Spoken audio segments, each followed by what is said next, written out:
السلام علیکم خواتین و حضرات، دیکھتے ہیں حسب حال. میں ہوں آپ کا میزبان جنید سلیم اور شو میں میرے ساتھ شامل ہیں ناجیہ اور آپ کو بہت عزیز، بہت پیارے عزیزی. آج حسب حال میں شامل ہے عزیزی البم، لمحہ فکریہ، خبروں پر تبصرہ اور خصوصی انٹرویو. مگر سب سے پہلے ہم بات کریں گے پاکستان کے سیاسی و سفارتی منظرنامے پر. سیاسی اور سفارتی منظرنامہ تو پورا ہفتہ ہلا رہا ہے پاکستان میں. وہ کرشنا صاحب بھی آئے ہوئے تھے ایسم، اور ادھر سے ڈگریوں کے بھی بڑے روڑے چل رہے ہیں. بابر امان صاحب بھی بھجنس کر رہے ہیں. بڑی ہلا ہوئی ہے. بہت سیاسی منظرنامہ اور سفارتی دونوں ہی پاکستان کے بہت گرما گرم رہے ہیں اور روزانہ کی بنیادوں پر مزید گرم ہوتے چلے جا رہے تھے. یہ جو ڈگریوں کا مسئلہ بالکل اپنے ایک منطقی انجام کی طرف جاتا ہوا نظر آ رہا ہے، اور دوسری طرف انہی دنوں میں جو ہے یہ بھارتی وزیر خارجہ نے جو یہاں آ کے رویہ اختیار کیا ہے، اس نے ماحول کو مزید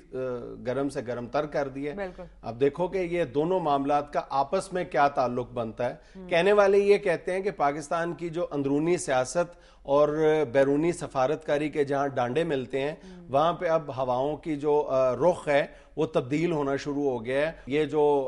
ہمارے فارن منسٹر کی جو ایس ایم کرشنا سے ملاقاتیں رہی ہیں، جو پہلے دن کے بعد جو دوسرے دن انہوں نے رویہ اختیار کیا ہے، ان کے جو رویے میں اچانک تبدیلی آئی ہے وہ بلا وجہ نہیں تھی. اس کا اشارہ کہیں اور سے آیا تھا، اور وہی طاقتیں اور قوتیں ہیں جو جن کے سپرد اس وقت جو ملک کی جو بیرونی سفارتکاری ہے، دہشت گردی کے خلاف جنگ میں بھی اہم فیصلے جو ہیں وہ وہی قوتیں کر رہی ہیں. لیکن پاکستان کے عوامی حلقوں کو کرشنا کے دورہ پاکستان پر جو سب سے بڑا اعتراض ہے وہ یہ ہے کہ ہمیشہ کی طرح ہندوستانی سفارتکار پاکستان کے دورے پہ آتے ہیں، یا جب بھی پاکستان کے سفارتکار وہاں جاتے ہیں تو ہندوستانی آفیشلز جو ہیں بہت خوبصورتی اور مہارت کے ساتھ پاکستان کو، مجرموں کو ایک کٹہرے میں کھڑا کر کے تو واپس چلے جاتے ہیں یا پاکستانی وفد کو واپس بھیج دیتے ہیں. اب بلوچستان کا جو مسئلہ ہے وہ سب کے سامنے ہے کہ کھلی مداخلت کے ثبوت ہیں پاکستان کے پاس، اور اسی بات پر ان قوتوں نے شاہ محمود قریشی پر بھی اعتراض کیا تھا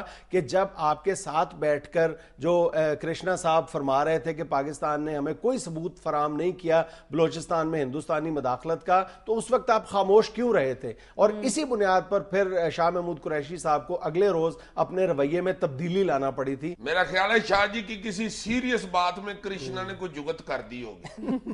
اچھا، ہم نے کچھ عرصہ پہلے اس طرف اشارہ کیا تھا کہ ڈیوڈ ہیڈلی کے معاملے پر ہندوستان اور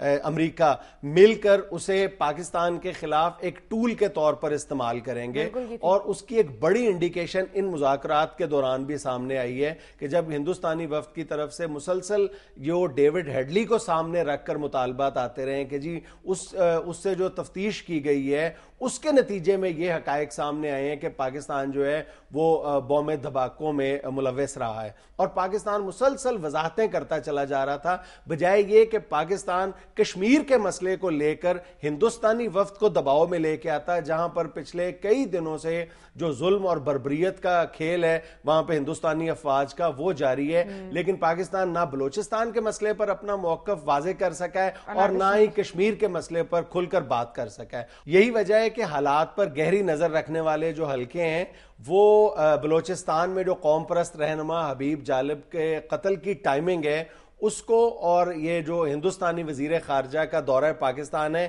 اس کو آپس میں ریلیٹ کر رہے ہیں اور معاملات کو شک بھری نظروں سے دیکھ رہے ہیں. اور اس جو شک کا اظہار ہے یہ کوئی ہوا میں نہیں کیا جا رہا، اس کے لیے ٹھوس وجوہات موجود ہیں ان حلقوں کے لیے. اچھا، یہ سب کچھ پاکستان کے خلاف اس وقت کیا جا رہا ہے پاکستان جب اندرونی طور پر شدید خلفشار کا اور انتشار کا شکار ہے، اور ہماری جو سیاسی قیادت ہے وہ کسی طور بھی کسی معاملے پر بھی سنجیدگی کا مظاہرہ نہیں کر رہی. اب ڈگریوں کا مسئلہ دیکھ لو، جو جعلی ڈگریوں کا مسئلہ ہے، اس پر بھی ہماری سیاسی قیادت کی طرف سے کسی طور پر بھی کوئی سنجیدہ رد عمل کا اظہار نہیں کیا جا رہا. یعنی جس کے سپرد یہ سارا معاملہ تھا ہائر ایجوکیشن کمیشن، اس کے چیئرمین کے ساتھ جو سلوک روا رکھا جا رہا ہے وہ انتہائی افسوسناک ہے، اور کسی بھی مہذب معاشرے کے وہ شان شان نہیں ہے کہ ایک بڑا رگڑا ہے اس کے بھائی کو پکڑا ہے اور اس پر کبھی ایک کیس اس میں ضمانت ہوتی ہے تو اس پر دوسرا مقدمہ درج کر دیا جاتا ہے. اور آج تنگ آ کر جو ہائر ایجوکیشن کمیشن کے جو چیئرمین ہیں جاوید لغاری، اس نے یہ کہا ہے کہ میں یہ تمام معاملات جو ہے وہ کھل کر وزیر اعظم کے گوش گزار کرنا چاہتا ہوں، اور اگر یہ معاملہ اس بات پر اختتام پذیر ہوتا ہے کہ مجھے استعفیٰ دینا پڑتا ہے تو میں اس کے لیے بھی تیار ہوں۔ یعنی حکومت کسی کام کے لیے تیار نہیں ہے۔ یار تم صحافی لوگ بھی تو جعلی ڈگریوں کا پیچھے ہی نہیں چھوڑتے، وہ بیچارے قرارداد کیا پاس کر چکے ہیں تمہارے خلاف، اب انہوں نے حق میں بھی تو پاس کر دی ہے۔ یار ہمارے حق میں قرارداد پاس کر کے کون سا ہم پہ احسان کیا ہے؟ ٹکتے نہیں ہے کہیں بھی۔ مجھے تو اس وقت بھی جب ہمارے خلاف قرارداد منظور ہوئی تھی مجھے تو اس وقت بھی کوئی دکھ اور افسوس نہیں تھا، اور اب ہمارے حق میں ہوئی ہے تو مجھے کوئی خوشی نہیں ہے اس بات پہ۔ یار صحافیوں کی کریڈیبلٹی کب سے ان ایم پی ایز پر اور اس اسمبلی پر ڈیپینڈنٹ ہو گئی ہے؟ یعنی ہمیں اپنی کریڈیبلٹی کے لیے کریکٹر سرٹیفکیٹ جو ہے وہ اس اسمبلی سے لینا پڑیں گے۔ اسی اسمبلی میں منظور ہوئی تھی نا کہ قرارداد پاس ہوئی تھی کہ صدر مشرف کو 100 سال تک ہم وردی میں صدر منتخب کرتے رہیں گے۔ عوام ایک طرف خودکشیاں کر رہے تھے اور اسی اسمبلی میں قراردادیں منظور ہوتی رہی ہیں اپنی تنخواہیں اور مراعات بڑھانے کے لیے ایم پی ایز کی۔ میں نہیں سمجھتا کہ ہماری جو صحافتی برادری ہے اس کو اس بات پر خوشی کا اظہار کرنا چاہیے کہ ہمارے حق میں قرارداد منظور ہوئی ہے، یا اس بات پر سیخ پا ہو جانا چاہیے کہ ہمارے خلاف کوئی قرارداد منظور ہو گئی ہے۔ توبہ استغفار بھائی، بڑا ہی بدید ہے یہ اینکو، کسے پاسے بھی نہیں ٹکتا۔ یار کئی معاملات میں بدید ہونا پڑتا ہے، کہیں بدید ہونا پڑتا ہے، کہیں متحد ہونا پڑتا ہے، اکٹھے ہونا پڑتا ہے۔ ابھی یہ جو تم نے دیکھا ہے کہ کرشنا آیا ہے تو اس کے ساتھ جو پورا ڈیلیگیشن تھا، ایون جو وہاں کے جو صحافی آئے تھے وہ بھی کس طرح وہی زبان بول رہے تھے، وہی لب و لہجہ اختیار کر رہے تھے جو ان کے وزراء کا تھا اور باقی جو ڈیلیگیٹس تھے ان کا تھا۔ اور ہمارے ہاں دیکھ لو ہر معاملے پر ہمارا جو اختلاف ہے وہ صرف اور صرف جو سب سے زیادہ جو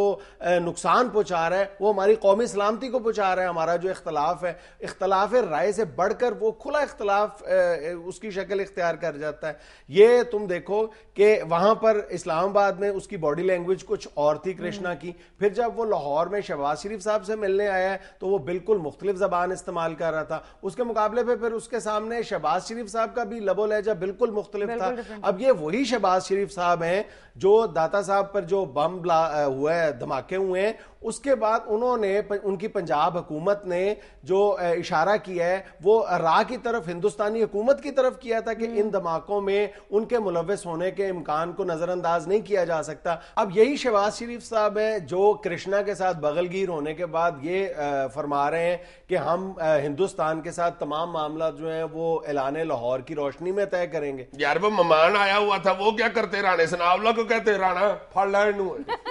نہیں اس طرح نہ کرتے، لیکن بہرحال لوگوں کی یہ شہباز شریف سے توقع بجا تھی کہ انہیں کرشنا کے ساتھ ملاقات میں یا اس کے بعد کم از کم جو